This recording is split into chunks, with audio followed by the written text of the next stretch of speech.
Rode microphones are the official microphones of BeTerrific. Find out more at rodemic.com.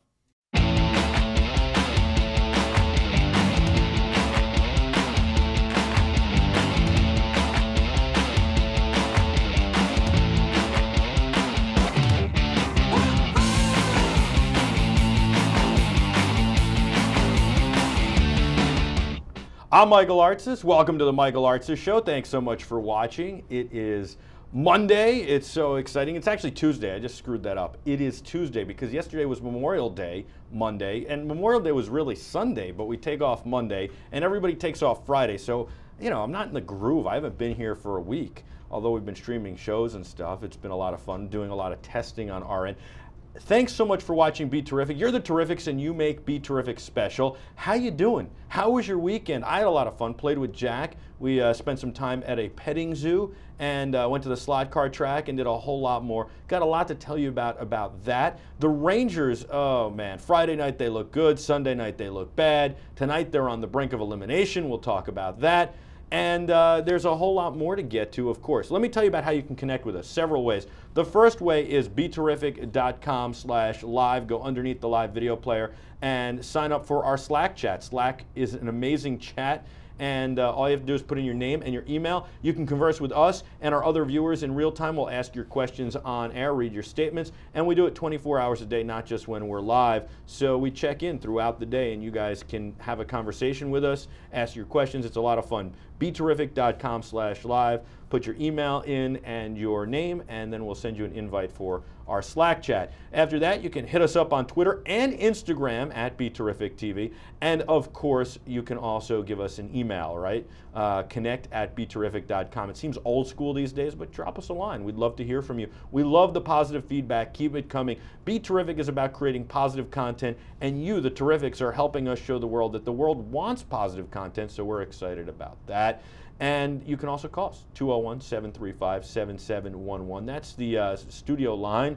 And we actually have a studio line for you guys to call in, but I'll give you that out another day. We don't have a great guest in the studio like we do today. He's a filmmaker, a teacher, and a very interesting man. Michael DeMinico is here. Michael, thanks so much for joining us. Thanks for having me, Michael. Great to have you here. First of all, you've got a lot of projects going on, and you're a teacher. Talk about what it's like to teach children in this day and age with all the technology, how it keeps changing. And how important it is to shape these young minds. That's a great question. It's a day-to-day trial and error. I mean, sometimes you have fantastic ideas and solutions for problems, and other days, you know, something might have not worked. I teach at Quest to Learn, a school in Chelsea, and we have a lot of technology there that we use on a daily basis, especially in the filmmaking program that I work in. So what kinds of things are these students learning as far as from a technological standpoint from you guys? Are you shooting on iOS devices and mobile devices? Because that seems like, especially the high school level, that is something that's a great way to start students in, and it seems like a lot of the business is moving that way. But then you also can shoot with very affordable DSLRs as well. What are these guys learning on? Well, I actually teach both a media arts program class in 7th grade as well as a high school sort of film class. So you can teach an entire media arts program on the iPad. I mean, it's very simple. I have ways at which I can get kids to sort of creatively do, you know, silent films and various things like that. Silent films, obviously, you don't have to worry about sound. And then I have them bring it into iMovie and use iMovie to edit. For the high school, we use Canon Vixias, which are they're kind of little bullet cameras, and the quality is great, and they're not too expensive, so it allows for kids to kind of experiment outside of the class, and we don't feel too worried about them having, say, like a you know, a $1,500 DSLR. But then we have a couple DSLRs that we allow some of the students to use for special occasions and events and things. Very cool. I like that a lot. And what are some of the things that you have them work on? Silent films, that's how you start them, and then you kind of build them up to filmmaking, like documentaries and even maybe a feature, like a short length feature? We start off with silent films. It's just an easy medium. They can get sort of the visual storytelling elements out of the way. They can learn about a wide shot, they can close up, you know, all the various types of shots, and so that we can have a vocabulary. And then after that, we actually have them, incorporate music and do it like a very typical silent film. We'll even take a trip to the Museum of Moving Image in Queens and have them a chance to see a Chaplin film with a live piano player. It's really cool. Wow, that's pretty cool. Yeah, it's great. It's a nice thing for. It's a nice thing for them. I mean, technology seems like it plays such a part in education these days and allows you to teach so much better and so much more. Allows them to make films, to go out on their own, like you said. If they take a Vixia out of class, it's not that big a deal. Whereas years ago, the cameras would have been $1,500 minimum. Right. And probably not that good. And it would have been hard to let a student take them, plus you wouldn't have had them. And now they can maybe even shoot on their own iPhones and stuff and bring the content in. I mean, as the students, grow older and they become high school students. I actually had a high school student this last week take his cell phone. I mean, they're shooting on 1080 in the cell phone, and he has a mini tripod, and just the mini, like one of those little small tripods, and just even that took the production level up to another level. Because they're not shooting handheld, they're shaking it's it. handheld, and he actually made a pretty cool video, very very sarcastic. He's a good filmmaker for a little guy, but. Do you ever get really impressed by how these kids do? Yeah. Sometimes it's amazing. I mean, they're all viewers. I mean, they're consumers. They've seen it. Everyone can kind of, not everyone, but people have seen it. Once you start kind of explaining the nuance and the various parts of, say, a film, students can pick that up and translate that. Well, quickly. here's the thing. Little kids learn language so easily, right? And they learn everything so easily. So the fact, even sports, right? If you tried to learn hockey right now, if you've never played, learn how to skate, it's a lot harder, or snowboarding, as opposed to learning it when you're 5 or 3 or whatever. Right. I see that with my son, Jack. He's almost 2 years old. And the thing that's so interesting is that it's almost like teaching them a language when we're teaching them to code and we're teaching them to use this stuff today. I wonder what their films, what their projects will be like, since it'll be native to them, that they'll learn at such a young age when they're 20, 25, 30. Yeah, there are definitely like some aesthetic choices that they make that are, of the teenage age, or some storytelling conventions that they don't understand quite yet. But you're right, you're totally right. They're growing up in an age when YouTube and various other forms of media and narrative are coming out, and they know this stuff coming in sometimes. It's amazing. My son, he watches YouTube Kids, and he likes to watch this when he's being changed. It keeps him distracted. And there are a lot of the videos are other kids, maybe 5 years old tops, hosting videos. Kind of like what we're doing here. It's unbelievable. Now, it's not as advanced, and maybe there's no great microphones and all that. But just this morning, as I was changing him, he was watching this kid count out Skittles, it looked like. I don't know. And he started, and he's teaching other kids, like my son, these are red ones, these are blue ones, these are yellow ones, these are green, and then counting 1, 2, 3. But literally like hosting a show on this very poised young man, and I'm wondering who's doing the camera work. Obviously, mom or dad, but who? But like, it's so interesting to also see them so poised on camera, and literally everybody can have a show. Millions of views for these kinds of videos, even online. I hear you. Actually, even today, I had a middle school student very disappointed.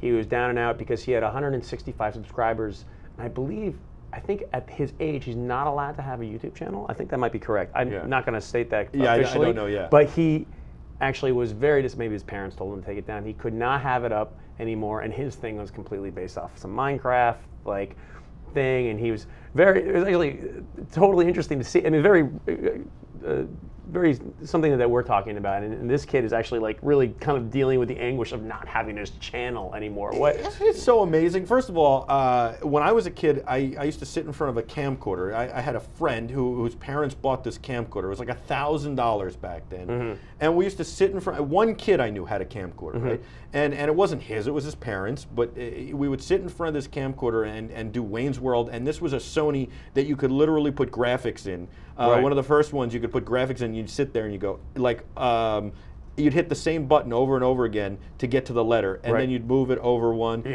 So we did this whole thing, and we made this Wayne's World episode, and it was like the greatest thing, right? But now you can literally do that and actually broadcast it to somebody. The only people who saw it were us. Right. Now you can actually stream it. It's just amazing. And the video games, imagine if our parents had let us play video games because we could have made a career out of that. It's crazy. I mean, Quest to Learn is this, the school that I work at was this, basically, it's not a charter school, but it was started by a director of Parsons that wanted to do a game design school, actually. And the school is based off of this idea that the games have multiple parts, and that if you take those parts, you can incorporate them into a curriculum, they will act as a game, as a system that which the kids will learn and retain this information.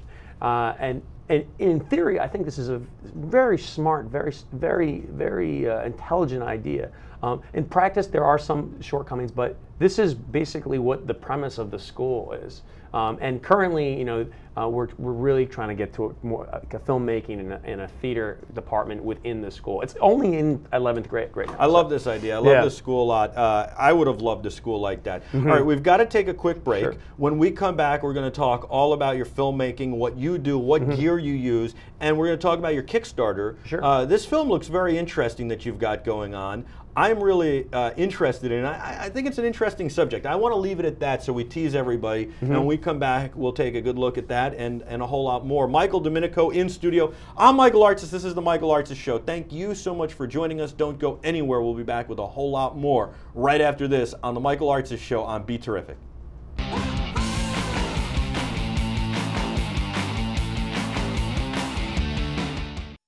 Rode microphones are the official microphones of BeTerrific. Find out more at rodemic.com.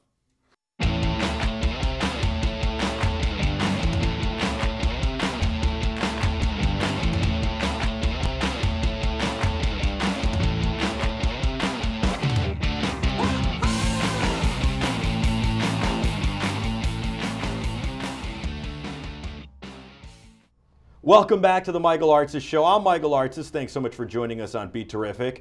I'm so excited today. We've just been having this great conversation about education and about what Michael DeMinico is doing in the classroom at Quest, the Learning Center in Chelsea, New York. That's the West Village for those of you who don't know.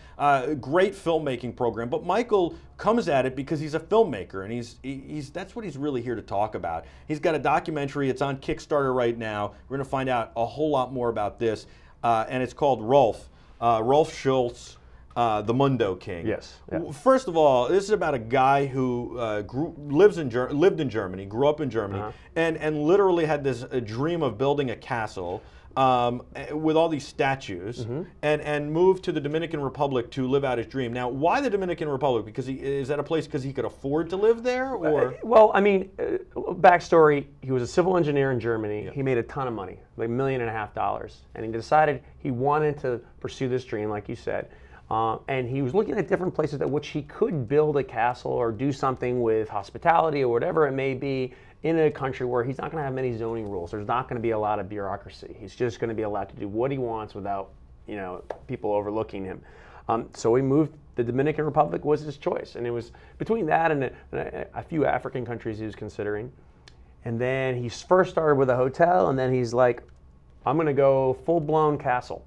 And he has made a castle kind of in the stylings of Gaudi, kind of a surrealist castle. And there is just so much to be said about him as a character, as a person. How did you find this guy?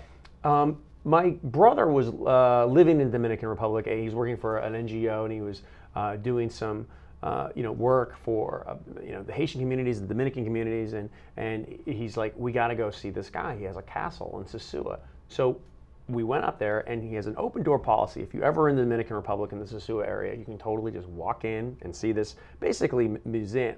So we walked in, we brought a couple beers, and we had some beers with the guy. He took us around the castle. We saw the castle. He's an incredibly nice guy. He took us and he showed us everything, and he really talked passionately about his work and about what his work means. And it was interesting. And I at the time was starting out as a filmmaker, and I was like, I gotta do this. I gotta shoot this guy. This guy's amazing. You know, on the surface, I was like, so what? Some guy's building a castle, who cares? And then I thought about it, and I started to watch the trailer on Kickstarter. I was like, this is really interesting. I want to know psychologically what makes this guy want to do this. I want to know where it goes, how he builds the castle. I want to look at these statues, and the things he has to say are very interesting as well. Right. You've been working on it for 3 years. It's still not done. No, it's not. This is part of the Kickstarter to help the So where are you right now with the Kickstarter with it? Currently with the Kickstarter, we are looking for, actually I think a reasonable amount of money. We're only looking for $15,000, and that's basically to finish our last bit of production. We're funding we have our own gear. I work with another photographer, another writer, and we've gone down there and we've done a lot of the project on our own. And we're probably around about almost halfway through our goal, and that was only 1 week in. We've only been 1 week in, and things have been going pretty well. People have been getting the word out. But the money is basically going to be going towards editing, mostly, some accommodation stuff. But we've made a lot of connections down there, so things are like pretty reasonable, considering that this is also like a trip that we're going to have to be making, and things of that nature. How many times have you been there already? I've been there about 4 times. Yeah. Right. So do we have the trailer ready to go, Adam? Can we play this? I think we do. Is that correct? So we're going to play the trailer now. We're going to let everybody take a look, and then we'll talk some more about this. Also, I'd love to know how you guys are making this as far as equipment goes. Right, sure. So let's check out the trailer and then get more into it.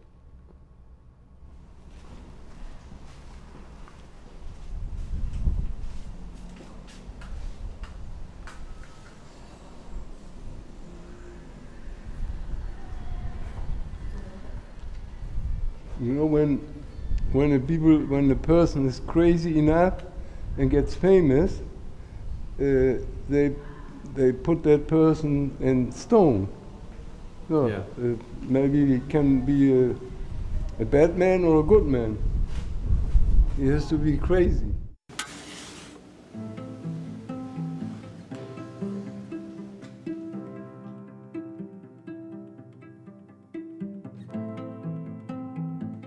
You know, you cannot see the aliens, but you can smell them. They're smelling sulfur, you know.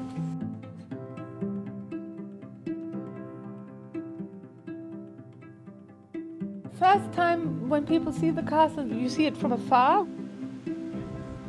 First, they're obviously like, I don't believe this. It's this kind of disbelief, I guess. And then when they're closer, some guests don't want to come in because they can't quite figure out what it is. I like my father's ideas, I accept them totally. I would never question them. It's like a show act.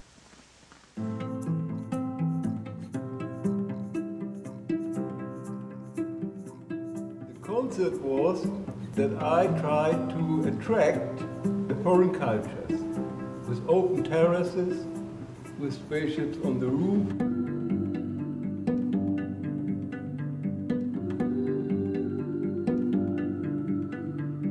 God is an artist. For sure he's an artist. The only evidence we have from him, he is an artist. My name is Rolf Schulz from Germany, Hamburg. When I was 40 years old, I started to be all-round artist and engineer. Music, paintings, sculptures, techniques, all this.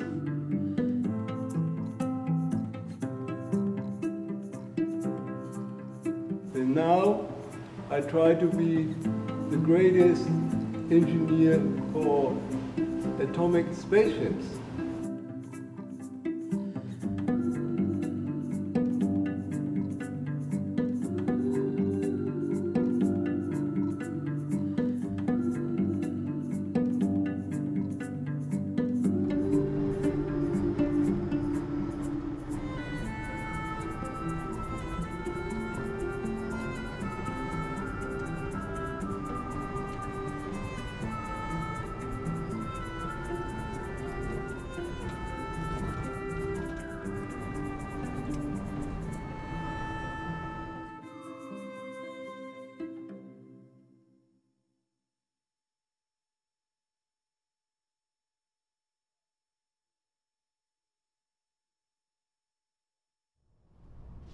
Wow, it's impressive. It's an impressive story. This is Rolf the Mundo King, Yeah. Rolf Schulz. We have to take a quick break, but when we come back, there's so much I want to get into with you. I want to talk about if you're going to shoot some more with drones. I've got a million questions, including, but not limited to, your beliefs with aliens. I don't even want to let that out of the bag yet, but I just did. So we're going to take a break, and we're going to come back. We got to know more about how this guy ticks and about what you think and all that. So that's Michael DeMinico. We'll be back right after this short break with a whole lot more on the Michael Artsis Show on BeTerrific. We're going to talk Rolf Schulz, the Mundo King, and the Kickstarter project, and the filmmaking behind it, and everything else. Don't go anywhere.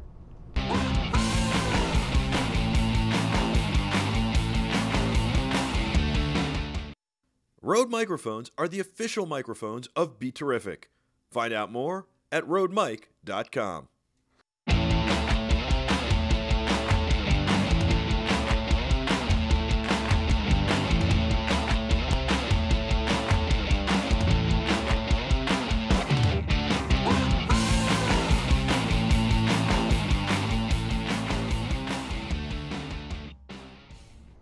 Welcome back to the Michael Artsis Show. I'm Michael Artsis. You're the Terrifics. Thanks so much for watching. You make BeTerrific special. Reach out to us on Twitter and Instagram at BeTerrificTV. Of course, you can email us, connect@BeTerrific.com. And my favorite way, join our Slack chat. It is BeTerrific.com/live. You scroll under the live video player and you enter in your email and your name, and we'll send you an invite to join our Slack. It's 24 hours a day. Converse with us and our other viewers, and it's free. It's really awesome. And in fact, we've just watched the trailer for Rolf Schulz. He is the Mundo King. And we have put the Kickstarter campaign, the link for that, up in the Slack chat. So that's something that's cool. This is Michael DeMinico. He's the filmmaker for this movie, Rolf Schulz, the Mundo King. Now, this is a guy who moved down to the Dominican Republic from Germany to build his fantasy world, basically. I have so many questions after watching that trailer. The first thing is, do you believe in aliens? I do believe in aliens. You do? I think aliens exist. However, I have never had an interaction with one of them. So the first thing is that this guy has moved down to build this castle, and he's hoping to bring the aliens back to Earth, right? Correct. To kind of welcome them back to Earth. And he says back to Earth. I guess he imagines they've been here before. Yes. He has a lot of stories. Rolf Schulz is unquestionably a storyteller. He is a magnificent storyteller, and that's part of what was so attractive about him. He had these stories of aliens that he'd seen when he was 12 years old. That was how he starts it off, and I won't get too much into it because that's basically I described the film.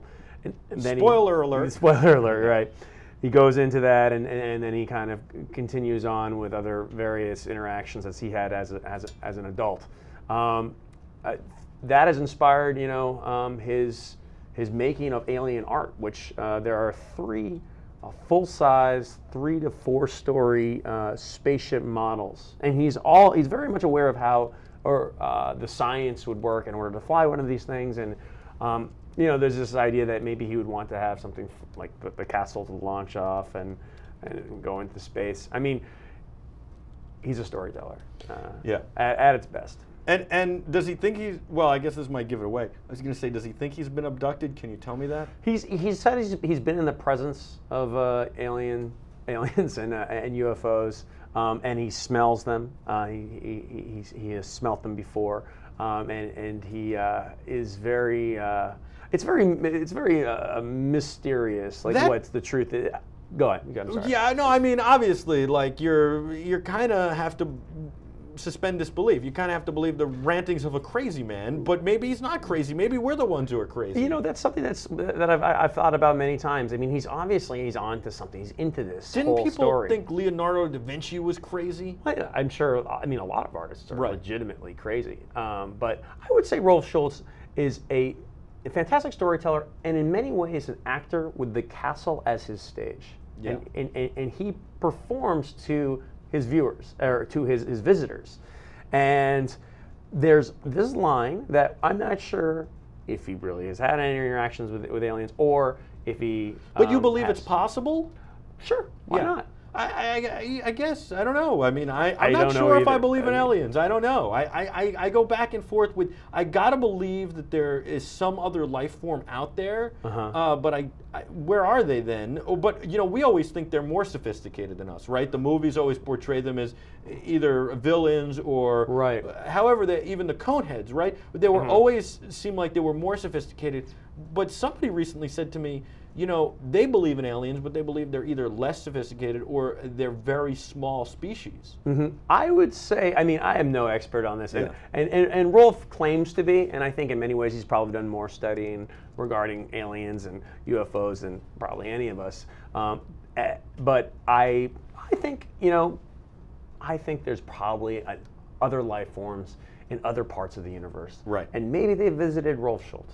And that's basically what the film was about. Do you ever wonder why this guy? Why, like, you know? I think, you know, I think objectively what Rolf Schulz is like I said, I think he's a performer, and I think he's an artist, and I think he is basically, he's talked about aliens and UFOs so much that he currently, whether it's actually happened or not, he currently really might believe this stuff. It's, you know what's cool is that it sucks you in. It's very entertaining. As you said, he's like, you see him as a performer, as somebody, and the castle is his stage. It sucks you in. What does he do for money now? I mean, he just invites people over. Did he make so much money in Germany that moving to the DR, he could just survive he could kind of coast forever? That's a great question. I mean, basically, he did make a lot of money in the DR. Excuse me, in Germany. Came to the DR and then sunk it into this castle. And currently, any bit of money that he gets, mostly it's actually from donations from visitors, he sinks directly into the cement of the castle. He really does not do much more than create and make and build. But it really does seem like that castle must have cost him a fortune, even in the Dominican Republic. And I don't know what real estate goes for down there, but he had to have this huge piece of land and then to build the building. Right. I mean, keep in mind, there is still no running water or electricity In the place. in the whole castle. So Really? that is something that I tried to communicate in the Kickstarter, and sometimes there is. I think the fact that I don't think. So does he smell the aliens or himself? It might be a little bit of both, to be honest. But he definitely is. He definitely, you know, has a situation where he has a system for both of these things. It's a comfortable place. It's totally clean. And it's a great tourist destination. I would highly recommend visiting it. Have you stayed in the castle overnight to see if they come at night? So I have not stayed, and that is actually what my next trip. This is what my Kickstarter is funding. I'm going to go to the castle. I'm going to stay there, maybe a night or two or three, and really kind of embed myself in the castle and shoot for probably 9 days. Wow. And that's the goal. And what about, I feel like we need some aerial photos and video to get a real clear picture of this place from above, maybe like the aliens would get if they were landing on it. I mean, Michael, that is definitely a day or two at least that I'm going to be spending down Of there drone doing. shooting. Drone shooting. I have a guy, my brother has known a guy who has a drone, and we're going to be shooting some 4K drone footage. Is there a place day for and a half. them to land their ships if they come? I mean, that's something I didn't see unless they're going to land it on one of those spears up in the air. Yeah, well, he says he has open terraces and in the voiceover. So yes, he intends on having them land, I suppose. But I think, you know, most of it is just sort of to attract them. He's you know, with the aliens on the roof, the UFO on the roof and things of that nature. But maybe they would hover and let the aliens down. I don't know how this is done. We don't really know. We only speculate. It's right? all speculation. Yeah. Yes. And of course they could land somewhere else and travel to visit him. Of course, and that's something that Rolf is very aware of. He's talked multiple times about stories of aliens in various locations. Do you need special government clearance? Has NORAD reached out to you? Area 51? Are you worried about any of this?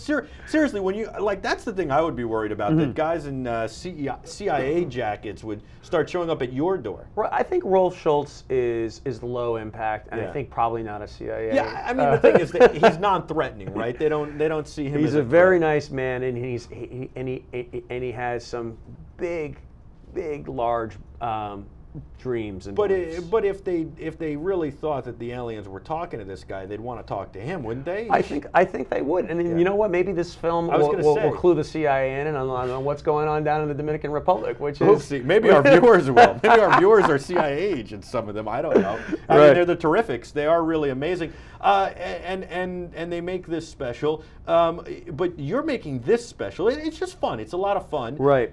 So he lives there full time. He doesn't have like a house with running water. No, he can't leave the Dominican Republic at this point. So Germany's not welcoming him back. Germany, well, his papers are outdated, and he is currently there building his castle. He's 80% done, and he wants donations for the castle. So my Kickstarter is to make a film that will attract visitors to him. I mean, it seems like a great place to visit, and everything is he making all these statues? There's spaceships and all sorts of stuff? Great question. He actually has designed through drawings everything, and then he has a Haitian crew that he works with, really nice guys, fantastic part of the film for sure, and who have designed the sculptures, carved them out of wood, and helped make some of the spaceships, and they're just a fantastic group of guys, and they really are helping this guy. And Rolf pays them. Did you ask him if he's worried about earthquakes or anything? And they get bad hurricanes. He has not. We have not talked so much about weather outside of some of Rolf's sort of ideas about mythology and stuff like that, but not too much about regarding like the rain or anything. What's your favorite piece or the most interesting piece you think you've seen there? Great question. I would say he has a lot of like this Haitian sculpture that are just beautiful faces and just really like kind of satanic looking artwork. Carved in wood but I mean, I gotta say, I mean, you see it in the opening shot of the Kickstarter campaign. The spaceships, the full-size spaceships are, they're impressive. You walk in and I mean that the opening shot. Check it out again. Can we play that again, Adam? Let's play it, but we're going to talk over it this time. Sure, let's talk over it. Yeah. So the opening shot is the one you're saying. So the opening shot is just basically. It's from one section of the castle to another, and there are many sections in the castle. How big is this place? Like, is it acres upon acres? It's not acres upon acres. It's about the size of, I don't know. I mean, it looks bigger than like a typical McDonald's, but it does look very small and high. Yeah. But it does look also like it might extend out with the main castle. Back. Yeah. There's a couple. We have some footage of that is not in the Kickstarter. There was at one point that was showing the incomplete part of the castle, which is this back area. I mean, I think if he had the finances, he would expand and expand and expand. He almost seems like that guy Matt Roloff from Little People Big World, who keeps just building those things on his farm. Right. You ever watch that show? No, I've not seen that show. It's really interesting. This guy, he's a little person, has a farm out in like Oregon, right? Okay. Huge farm, Roloff Farms, and he keeps building like a pirate ship, and then like an old western town, and then all this stuff, and then he has like kids' birthday parties there. But he keeps building and building and building, and nothing's ever done. It's never complete. There is a component to that. I mean, he is. I don't want to say. I don't think he manically working, but he's definitely consistently doing stuff towards making this castle his ultimate art project. Has it changed a lot since you started? It has changed a lot. What happens when he passes away? Is he somehow turning this into a museum so that, or is it just going to get the land will get sold off and it'll get torn down? That's a great question. That's part of what the unknown is. Sometimes we talk about that. Rolf and I will be in an interview and we'll talk about what happens to the castle. In the bottom of the castle there is this crypt. He has. I mean, the place is from head to toe covered in art. Right. And in the bottom, it's like a cave, almost like a tomb. I think ultimately, I mean, this is going to be the place where he rests. Right. Yeah. But will it be a museum then, or is it going to be a mausoleum? Well, we hope so. I mean, I'm in contact with his daughter and a couple of his really good friends, and his daughter visits frequently. Do they think he's crazy? They think he is. They don't think he's crazy. I mean, they think there's some. Everyone has crazy ideas. Everyone has his crazy ideas. This is so. I'm trying to be careful with this guy because No. he's a very important person to me, and I think he's a fantastic artist. And I think there is many crazy parts to him, but I really think he knows something, and I think he has this ability to tell a story and make you think it's true, and then kind of give this wink, and you're like, what? But here's the thing. So that's part of the story. That's too. interesting, actually. It's kind of he kind of goes in between, you know, these alien things, and he's like, wait a second, am I making this up? And you're like, wait, what? And then you kind of like, his daughter explained that to me. Wait, when you went down the first time to shoot this, you get down there, and when he says like, am I making this up or something like that, it gives you that wink. Do you feel like, what am I doing here? Is there any part of you that says, oh my God, this could all be a sham? Oh, there's definitely a part of it. I mean, the story to me, I mean, Rolf Schulz is an actor. He's almost like a politician. What did he do in Germany? He was a civil engineer. He made supermarkets. Oh, right, you said that. This is so interesting and fascinating to me. I could talk about this forever. It goes on forever sometimes. We've got to take a break, but when we come back, we're going to see that footage at the beginning again. Great, yeah. And we're going to talk more about this, and eventually we're going to get to the filmmaking tools you're using and stuff. It's so fascinating, though, and I think that everybody who dreams at some point is called crazy. Anybody who does something that other people think is not the norm or isn't correct, it doesn't fit into society's mold. They're considered crazy at some point, and that doesn't mean that they are. He might not be, but it's so fascinating what makes this guy tick. That's Michael DeMinico. I'm Michael Artsis. We'll be back with a whole lot more on the Michael Artsis Show right after this on BeTerrific. Don't go anywhere. Stay with us.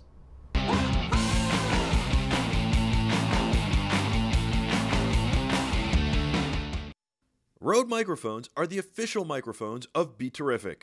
Find out more at rodemic.com.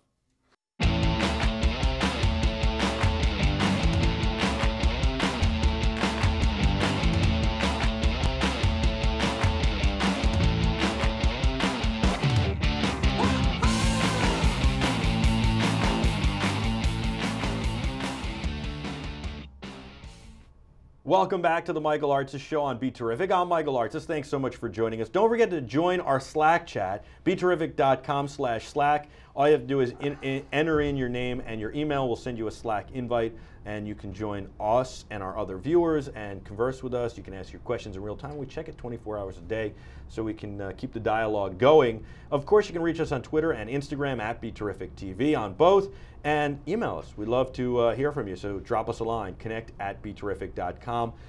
I am so excited. We're talking about Rolf Schulz, the Mundo King. And this is a guy who moved from Germany to the Dominican Republic 25 years ago to build this crazy castle to attract the aliens back to Earth.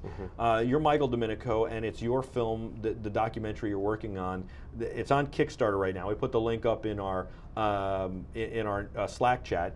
And the idea is that you're documenting this guy and finding out what the deal is with him and getting these stories, documenting them, and you're turning into a documentary. It looks fascinating. We showed the trailer before. I think we're going to show some footage as we walk through it to show some of the castle, some of your favorite parts and stuff.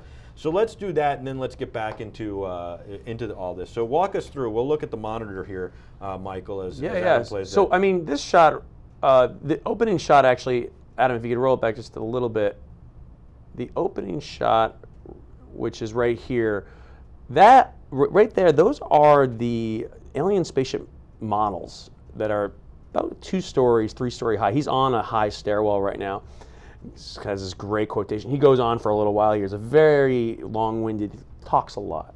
But yeah, those are the spaceships that, I mean, you could pause it if you want or not, but whatever. Those are the 3 spaceships you can see right there. Maybe you don't pause it, I guess.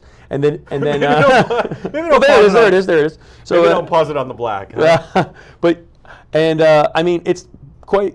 I mean, simply put, those spaceships are his backing band. I mean, you could almost say that, and he is the Mick Jagger of his own universe. Anyway, the next shot is actually a. And I'll just talk briefly about this. This was shot by my photographer friend, total expert pro photographer. Shot with the 5D Mark III video of Rolf lighting a cigar in front of a painting. And we like to think of this film as a portrait of a man. And there's many moments. All of these are basically small portraits that put together as a collage are going to make a story about this guy and about what his beliefs are. That's sort of what we're kind of. Do you have any idea what it cost him to build this castle? I am that's all I can think about. The entire interview, all I can think about is how is this guy surviving, and what did it cost him? And literally, I imagine he sunk his entire life savings.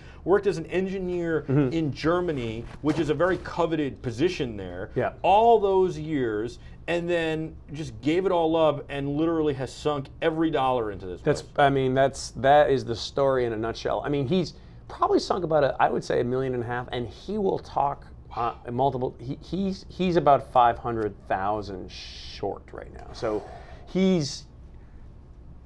I say in the film in one of the writing parts that he is 80% complete, and I mean, Rolf would continue forever if he could, and he's going to continue for the rest of his life building this thing. And, unbelievable. Yeah. And he's 500,000 short of doing this. And where is he going to come up with that other than donations? It's just it's mind-boggling. Right. But hopefully your film will help that. I mean, that's the goal. Yeah. How did you talk him into doing this film? I mean, he's such an open-minded guy, and he really wants to promote the castle. And so I just was like, hey, do you mind if I start shooting? And I at the time I was shooting on a Panasonic HMC 150. It's a video camera. Something I'm actually more comfortable with, and by using that and kind of there was an HD camera that shot on memory cards. It was one of their first that was lower cost than the P2. It would shoot on SD cards. Exactly. It ran for about $4,000. Yeah. Okay. Nailed it. And that was pretty much what I introed with, and it was easy. I could kind of hold it and not be as sort of like. So it was just so you and talk him. To him. Yeah. You and him the first time. It was me and him for about 2 or 3. It was like maybe 3 or 4 days, and you know it was. It just gave me it's definitely like a balanced video camera, something that I really appreciated. I could run focus and converse pretty easily with him, and just use the shotgun microphone. I didn't lav him up, and it made it simple, and I think I was not as imposing, or I mean, you're trying to walk a line between being a camera person, a director, interviewer, and his friend. It's not easy, right? Yeah, it's. I mean, you have there's multiple components. There's parts mixing together, and if you forget one, if the sound, it just. So it's a high intensity thing, especially in the DR. It's hot too. It's like 95 degrees. And it's pressure filled because everything you spent your own money. Everything's got to be right. And plus, on the other hand, you got to balance the production aspect of it, and also balance him, right, and keeping him happy and telling his stories and the friendship, which I'm sure at this point you've genuinely developed. But it's something you've got to work on. It's very interesting to me, this whole thing. Does anybody think you're crazy for doing this? People have thought I'm crazy at times. Your friends must think you're amusing as all get up, right? I mean, you have to be, like, they have to say, you sit down at the bar with them, and they don't want to hear about your week or the kids at school. They want to go, so what's the Rolf story now? They are incredibly supportive people. I've been working on this actually with two of my other buddies, Ty McNahan and John Nestrick, and they've both been extremely supportive. I mean, we've been working on it together, editing together with Ty, and shooting with John. But the friends and the community that comes out of the Kickstarter campaign is as important as the money and the donations. It's a really kind of an interesting thing that I think all filmmakers, all young artists should try to do. And people help, I imagine. Not only here's $20, but they help. Totally, they help. They share the link, and then they, I'm here because of it. Yeah. And then it's been really reassuring. It's like people, they're supportive of your artistic, like my castle, my Rolf Schulz project. And by sharing the link and doing all this stuff that they didn't have to do, you have to step out of your comfort zone, and people have done that for me, and I feel it's a nice feeling. It's a great feeling, and it's only 1 week in. So. Is there anybody who has, or is there anything about him that has surprised you with doing this, where you're down there and you're like, I can't believe this, or there's just this crazy story about something he did now? Like, there's just so many different small stories that he has told me over the course of the How do you trip. edit it all? I mean, it's so much. I started out in this business as a news guy, right? So it was easy. I mean, you'd shoot an hour for a minute and a half, and then there are times when you'd shoot 4 hours for a minute and a half, and it made it harder. And then there are times where we shoot days for a minute and a half, and it made it harder. And then we go into video production and doing commercials and all sorts of other things. And we've done documentaries. We shot a Darryl Strawberry documentary, 50 minutes. 48 minutes, this thing, and it took forever to edit. And you're talking about maybe 100 hours of footage. You're talking days upon days upon days, and these long-winded stories. How do you bring it all together? It's a labor of love. There's a lot of editing, going through what is important. Like in terms of sound and in terms of the shot we had, is it worth keeping? Is it worth using it again? Could we possibly use the audio if the visual kind of went off, or whatever happens to be? So it is a time-consuming process. That is a great process. Have you ever said to him, listen, make this thing a museum so that when you're not here, you can be buried in it, and you can charge like $5 for people to come visit and talk to the aliens and build like some kind of thing? I mean, that's what he does, kind of. I mean, he charges. I mean, but you said it's donations. He should put a turnstile in and make it official. I think that would sleep at the museum, a night at the museum for $500. I mean, I think that should be a Kickstarter reward. Yes, because you go. He would be very much all about that. He subtly asks for a donation after every visitor comes. He's not turning it into a Disney World thing, which I think is something that he rejected by leaving Germany. He wanted to leave that bureaucratic thing, but now it's catching up to him, and he asks for donations regularly, and I pay it out after I leave too. Do you really? Sure. Yeah, you tithe almost. It's like a religion now. Him and I'm funding that castle. Let's get that castle built.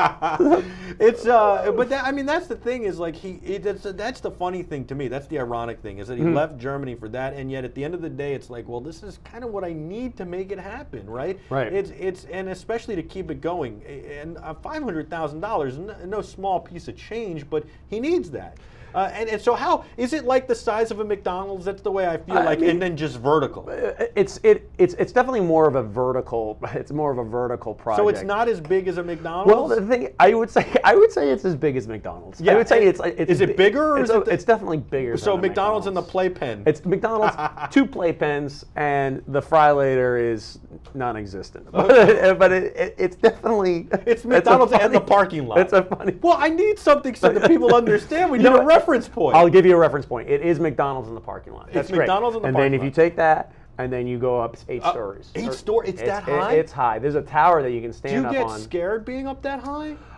I am afraid of heights. Are you? So I will say yes. I've been to the top of the George Washington Bridge. This is nuts. I've been to the top. You walk out. You're in the room where the cables go over the ball bearings. I'm not a fan. Huge ball bearings. Yeah. I mean, the ball bearings are bigger than the studio here, right?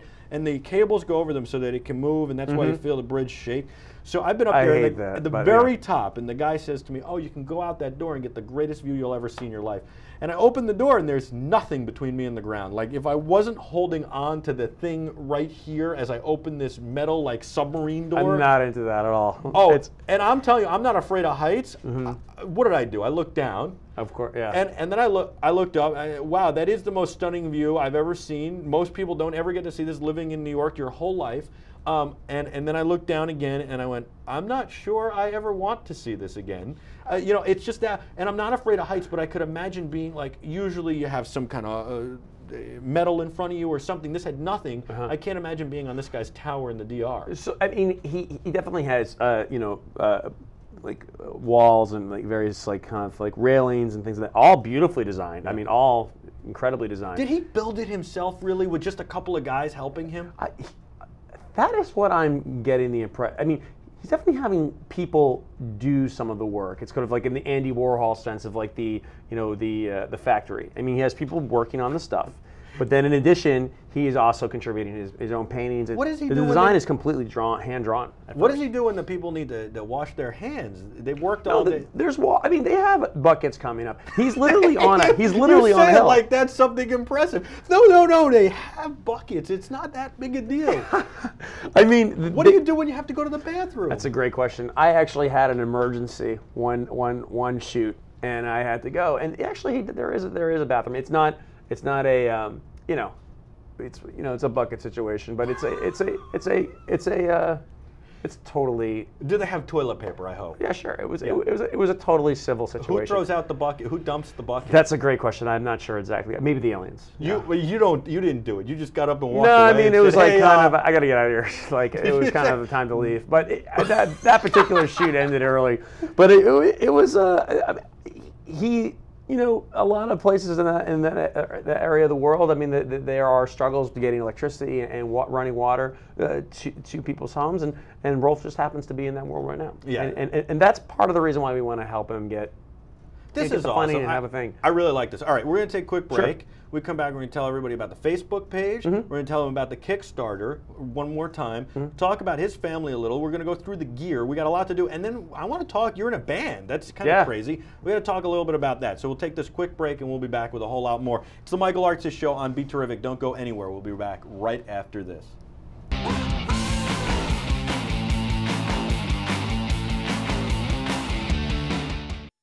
Rode microphones are the official microphones of BeTerrific. Find out more at rodemic.com.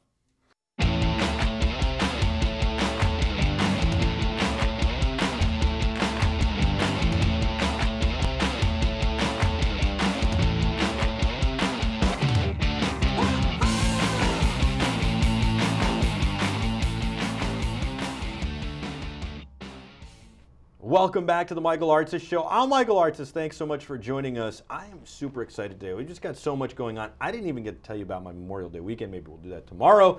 In addition to that, I've got to find out about a whole lot more. We got to talk Rangers. They're on the verge of elimination.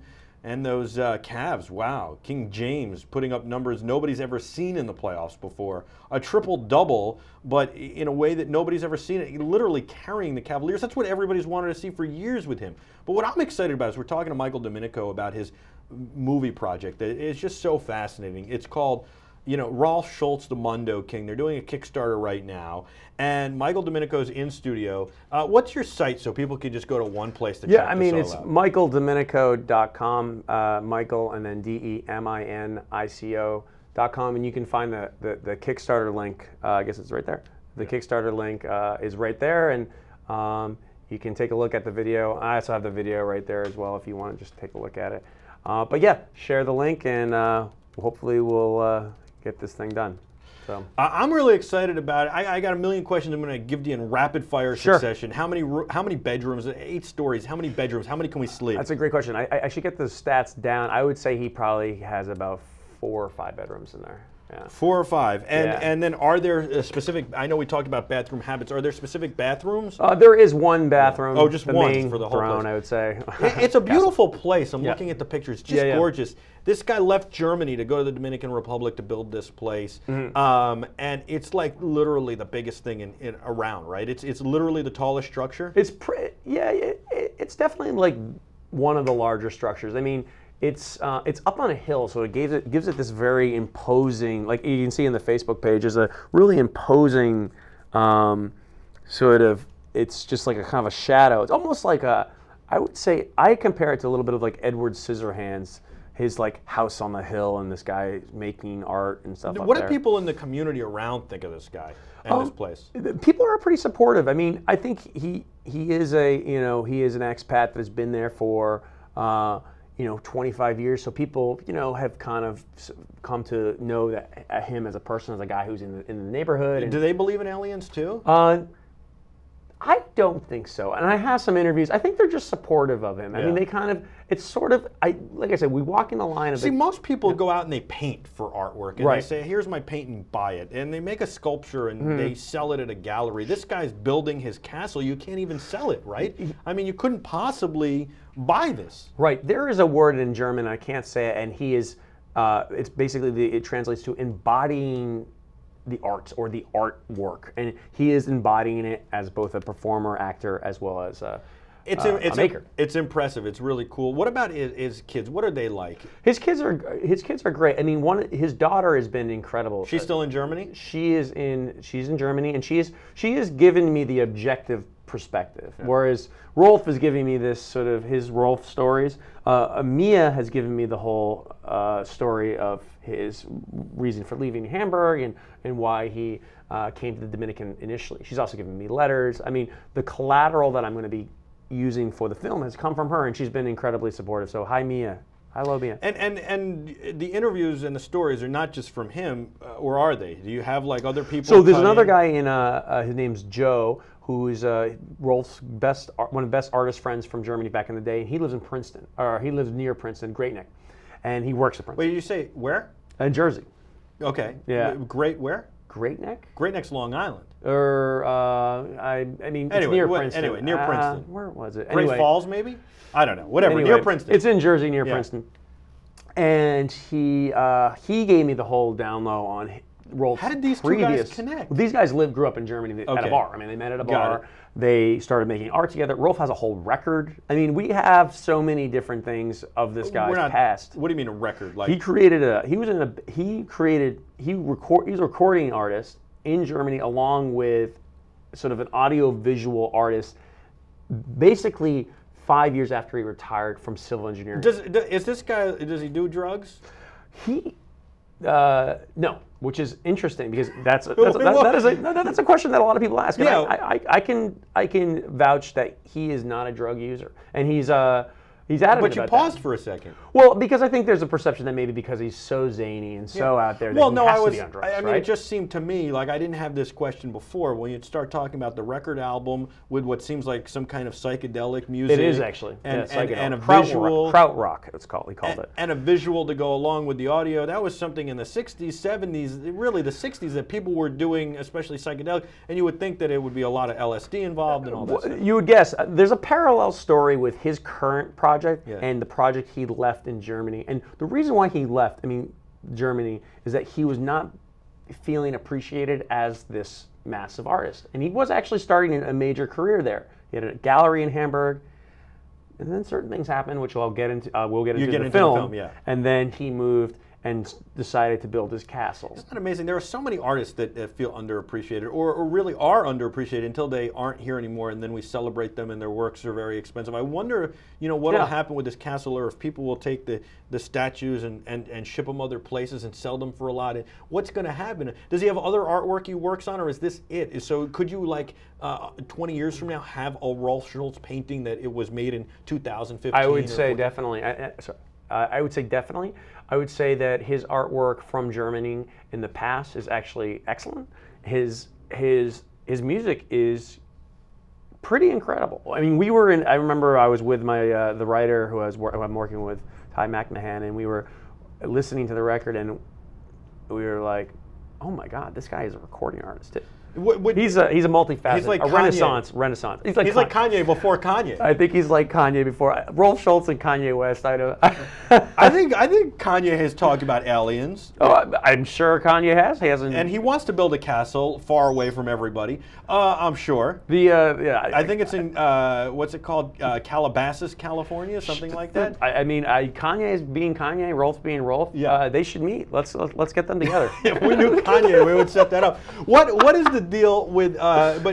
So could people buy his paintings as a donation? Could you do that? That's a great question, and I think he's more interested in keeping. I'm sure he would sell a painting, and I'm sure he would sell a sculpture. Question is about shipping, and I think part of it is that it's a whole project. It's his home, and so his home is covered in art. And he wants people to visit it. He has the blueprints for all this. He's drawn the whole thing out. Yes, so he's drawn the whole castle. He gives the drawings to various workers and he under his guidance, and he'll build these things. This is so amazing. It's pretty. And are they using plaster? They're not using a lot of cement. Cement. It's all cement. He's a cement nut. He loves cement. Well, it's a good bunker. There's a shot of him in the Kickstarter video. He's taking cement off his finger, and he's pointing out. And he's like, he has a bunch of quotations. And his daughter has said, if he was given any money, the first thing Rolf Schulz did, he doesn't buy a sandwich, doesn't have a beer. He goes and buys cement directly because his passion, his lifeblood is this castle. He hasn't been to the dentist in a while, I noticed. He has not been to the dentist in a while. Yeah. Interesting, so interesting. I could ask you questions about this guy forever. Ben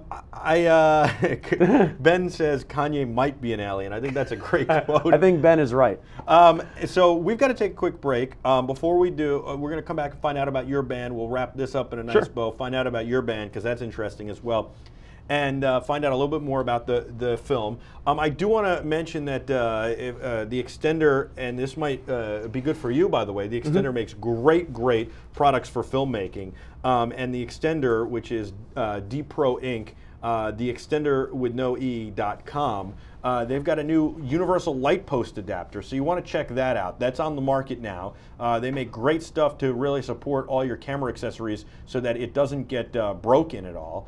And definitely check that out. The Extender.com with one X, or with no E. The Extender.com, the universal light post adapter. That's really important for filmmakers.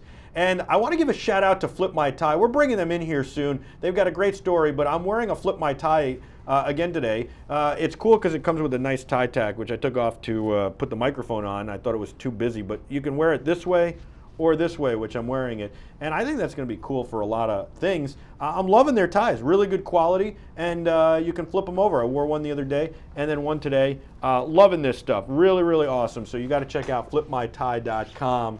All sorts of different styles, and we're going to have them in here telling their story. What a great business story. All right, we'll take a quick break. When we come back, we'll have more with Michael DeMinico. We'll find out about his band, what camera gear he used, and of course, we'll find out just a little bit more about this guy named Rolf Schulz, who he's doing a documentary on, the Mundo King. It is a Kickstarter project, and the Mundo King means the World King, I guess. So, of course, I had to have Michael DeMinico tell me that. But we'll be back with a whole lot more right after this on the Michael Artsis Show. You're the Terrifics. Thanks so much for watching.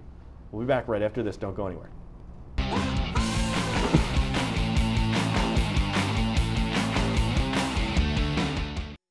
Rode microphones are the official microphones of BeTerrific. Find out more at rodemic.com.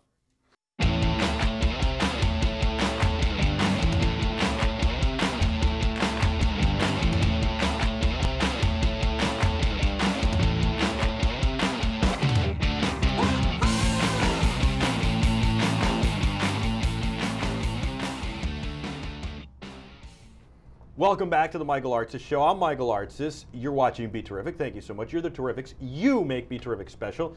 We're in overtime now. We're just, continuing to talk because this topic is so interesting.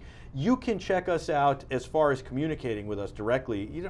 Don't worry about the aliens. You don't have to communicate with them. Communicate with us directly. All you have to do is go to beterrific.com/Slack. Enter your email, your name. We'll send you an invitation to join our Slack chat. It's free. It's easy. You can communicate with us and our other viewers. You can also go to beterrific.com/live. Underneath the live video player, you can do that same sign up, but you can also watch the video there. Once you get the Slack chat invite, join, and you can join our Slack chat and converse with us and our other viewers in real time on air. And it's really awesome. We can ask your questions, make your comments on air, but we do it 24 hours a day. Also, you can reach out to us at BeTerrific TV on Twitter and Instagram, and of course, you can email us, connect@beterrific.com. Michael DeMinico's here. We've been talking about your film, Rolf Schulz, the Mundo King. It's a Kickstarter right now. People can go to your website, but it's a really interesting project. This guy moved from Germany 25 years ago to the Dominican Republic to build his dream castle. He's an artist. He's a performance artist. And it seems like a great place, actually. I feel like there should be like a Woodstock event there. And since you have a band, I think your band needs to go down there and do like a live aid to raise money, not only for the Mundo King to finish his dream, but also maybe for charity. What do you think of that idea? I think you nailed it. I mean, real performance at the Performance Art Castle, and bring the aliens. We will bring an alien mosh pit. Yeah. It will be completely interactive, and hopefully Rolf will sing a song. I mean, that's what we're looking for. Rolf could play his music too. Rolf has a record. Make it a music festival. A music festival for aliens and humans alike. We don't no discrimination. Before we get into your band, and I'm really interested in that. Tell me about the gear you used to shoot this. So we know that you used the HMC 150 from Panasonic. Yeah. Started with that. That was an HD first HD, let's say prosumer camera. It was about $4 grand, really professional camera. Didn't shoot P2 though, affordable. SD cards, and it did mostly 1080i, different frame rates, and you could do 720 as well. I think you could also do 1080p on that camera as well. What other gear did you use? So I mean, we went down. I went down with the HMC 150 for 3 or 4 times, and then the last time I went down with a friend of mine's camera, and we used the 5D Mark III. We had 2 of them going, and we used the 60D Tascam audio kind of unit that you would kind of put underneath the 5D, and that was okay. I would not. I mean, yeah, the Zoom H4n or the H6 is probably a better audio mixer, portable audio mixer. What about laving him up? Did you lave him up at all, or did you just go with boom mics? We went with boom mics predominantly. This time around, we're definitely going to lave him up. I think part of it is that we wanted more interactions with other people, and like we were sort of worried. At least my perception was that the microphones were actually good enough in order to capture like an interaction he would have with another worker. Sure. And it allowed me to kind of be a little more verite and a little more fluid. However, this time around, I'm definitely going. Yeah, it just makes more sense. Yeah, it makes more sense. I mean, a combination is always good too, but a lav is very good, especially if you can lav up more than one person. But what are you doing? You're doing the aerial drone stuff, and then you're going to do a lot of interviews, I would imagine. We've done a lot of interviews, and he's a talker, and so we have quite a bit of material. Is he a drinker? I asked about drugs. I didn't ask about drinking. He doesn't drink like all day. He has a beer like anyone at the end of the day at work. And he's really kind of like up at 7 a.m. and working. Wow. I mean, like I said, the drugs and alcohol component to Rolf Schulz's life is almost non-existent outside of like having a beer like anyone would after work. You need the extender light post, this new extender light post when you go down and shoot and stay there, because you're going to be there at night. You need a light to shoot in nighttime. Right, yeah. So you need this thing. It's theextender.com, no E. That would really be, great product, and you need some other extender gear, by the way, for your monitors and stuff. Are you using monitors at this point? I would imagine? Not much. I mean, it's very much like there's no electricity down there, so we're kind of like we're very like battery up. You know what, Adam? Tell me. I just thought of this. We have a sponsor who we love called Aspect Solar. Okay. You got to see this Aspect Solar stuff. Literally, they could keep you charged all day long. Aspect Solar. This guy's going to wind up. Yeah, this guy is going to put you. Rolf is going to put Aspect Solar in his place to get electricity. It's actually a great way. Solar. Right, so we actually used, I mean, we had a shoot of still photography which we used these 2 Canon battery-operated lights that kind of triggered with the flash. Sure. And so this is what John Nestrick used, who's a fantastic photographer, and you can see his work through the various Kickstarter So stuff. the Aspect Solar literally are these battery packs in different levels, starting at cell phone size all the way up to generator size, and they get powered. Either by plugging them in, you can charge them off of a wall socket, or, especially in this case, you put out the Aspect solar panels, and they power this thing. And if you're draining it while it's powering, it slows the drain. But you can literally connect it, charge it, and at night use this for lighting. And you're talking up to 300 watt hours on one bar, on an energy bar. You can get a generator. It's really good. It sounds like a fantastic. It sounds like a fantastic product. I mean, we're basically a portion of the Kickstarter is definitely going towards renting gear. So we're actually, and if anyone has any recommendations, please send them onto the chat link, and we can kind of get. I think your camera gear is good. I think you're set with that. You're pretty happy with that. I like the fact that you're switching to lavs. All right, so let's move on to your band. Sure. That's what I want to talk about. Yeah, let's talk about the band. So the band that's going to be opening at the Castle when it's finished, right? I just want to say hello to the band right now. Yeah. They're all listening attentively to every word. But what's the name of the band? We're called Bernardo. Bernardo. And I'll tell you, there's a story behind that. Yeah. I've been in bands before. I've always lost the bass player because of various other projects they're doing or whatever it happens to be. This bass player is a friend of mine. His name's Matt Bernardo. And you figured if you named the band after him, nailed it, that he couldn't leave. You nailed it. Yeah. And so the drummer is also someone that is typically leaving sometimes in bands that I've been in for whatever reason. I have no idea. We make a joke often that maybe we'll name it Bernardo Adams after our fantastic drummer Jake Adams. Hello, Jake.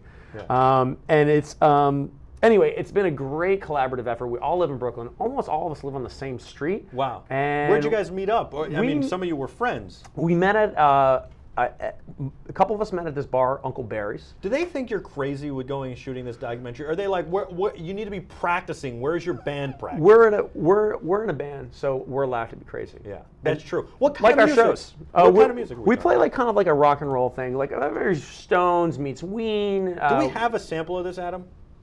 Can we show something or play something? Is that possible? Yeah, let me just pull it up. Okay, so Adam's pulling it up. Great. Here's the deal. Yeah. Do we have permission to do this? Are you going to give us permission to play your music? Sure. On the air? You can. We as we signed many things, so the rights are all okay for this. And you feel free to use the music as your intro music to the show if you want to like go there. I mean, that's just. I would listen. We definitely take a custom song, but maybe if we have something good, we'll use it. Yeah. Well. Let's see what the viewers think. So we can play this, Adam? Yep. All right. Excellent. Let's hear what we got here. So our next show is at Rock Shop next. So you can play Bruno D'Italia. That is definitely one of our hits. Okay, and this is at. I see you're using SoundCloud. Here we go. So it kind of comes in with a slow piano riff, and hopefully it loads up and plays. Is it playing, Adam? Yeah, it's playing. Sorry, I forgot you don't have an earpiece in, so I'm listening to it. Yeah, so it comes in with a slow piano bit, and this song is. Are people can hear me, Adam? Yeah. Hold on. Let it go. Let the song go. Okay. This is WBTC Radio.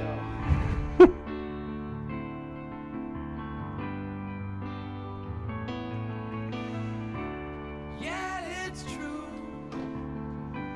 Yeah, it's true. He was asking you. Lord, he was asking you. Bruno's in a spot. It's really not so hot. Yeah, it's true. Vito is not liking you.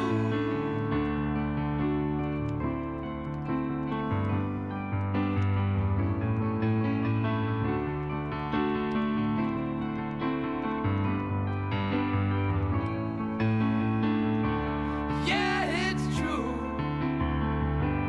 Yeah, it's true. He was asking you. Lord, he was asking you. Bruno's in a spot. It's really not so hot. Yeah, it's true. Vito is not liking you. Bruno's Italian.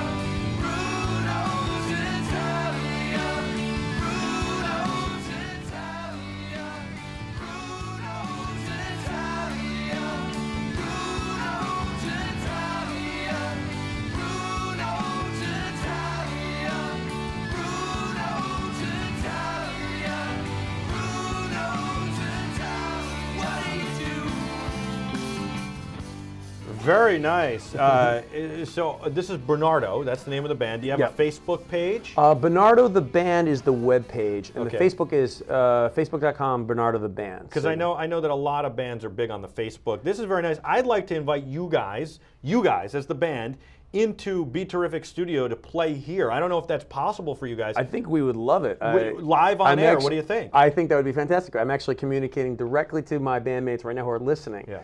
And we got to do this, guys. Come on, let's make this Yeah, happen. I think we need to make this happen. And you don't know this yet, but there's an entire warehouse downstairs. So if this space is too small, we can bring it downstairs, although I'd love to do it on set. Right. Mind if I pitch or tell about my next show? We have a next show. Well, you kind of did before, but yes, pitch it again. I want a full pitch. It's a Rock Shop, and we are playing. It's in Brooklyn. It's near the Park Slope area, 4th Avenue by Carroll, and it will be a Saturday, and it will be June 13th at 8 o'clock. We're a good time. You should totally come out if you happen to be in the Brooklyn area. And how much practice do you have to do for this? We do a fair amount of practice. I mean, it took us a long time to write the songs, and so we finally gotten to a point where we've written them. The song you just heard was called Bruno D'Italia. Yeah. It's about the... Sounds like a pair of shoes. Adam, you have a pair of those, don't you? Aren't those the ones OJ was wearing? It's close. It's about that's Bruno Maglia. Bodyguard from The Godfather, really? who got shot. And it's during that, it's a whole sequence where there was like it's very filmic narrative type All right, well, don't give too much away. We want to see you this should for listen the to interview. it. Yeah. Because what's going to happen is we're going to have you play and then interview you and play and Great. interview you and do all that. We're If you guys into will it. come, I hope you'll come in studio. Take Yamasake, Eric Clay, Matt Can we Bernardo, play- Jake Adams. You guys got to come. Can we play one more cut? Which would you recommend? we'll I do- want to talk it up like we're on Let's the do radio. Tony Soprano. All right, Tony Soprano. We I have like that. another We're in song Jersey. called Hey. Soprano. We do Soprano. We do Bruno Tattaglia. Bruno How do you Tattaglia. guys get so mobbed up here? Hey, forget about it. We are Don't ask called, any we are questions. Bernardo. That's true. I mean, All right, and so my name is Michael DeMinico. So we you go. are. We're definitely the former mobsters. Very well-rounded. You're an artist in all forms. All right, Adam, do we have one more song? I want to talk this one up like we're doing it on the radio. So let's get it playing a little. WBTC Radio, that's BeTerrific Corporation. I'm Michael Artsis, and we're hanging out all day with Bernardo. We're going to have them in studio in just a couple weeks. You're not going to want to miss this. We'll be back right after this song. This is called Soprano.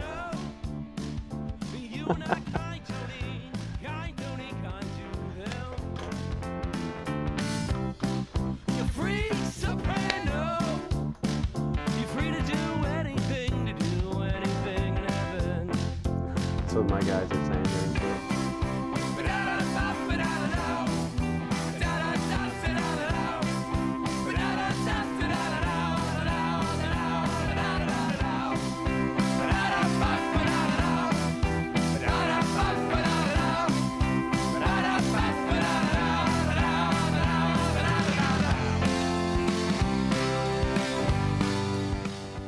That is Bernardo. This is Michael DeMinico.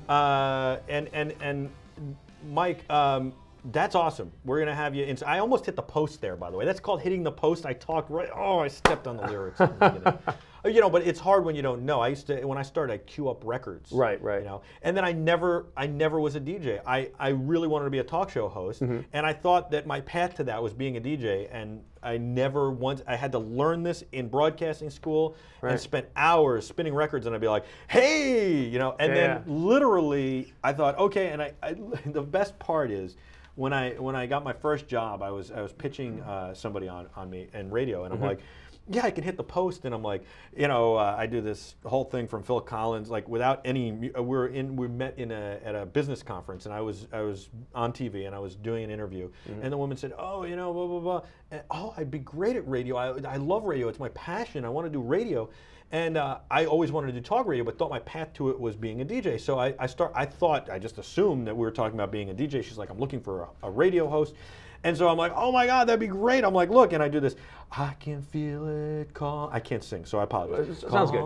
In the air. That was Phil Collins, everybody, coming up. More of the 80s. We're rocking all day. Here's Billy Joel and Uptown Girl, Uptown Girl. And so I'm showing her I could hit the post, and she looks at me. She's the station manager. She looks at me and she goes, I don't know what you're doing, but we're talk station.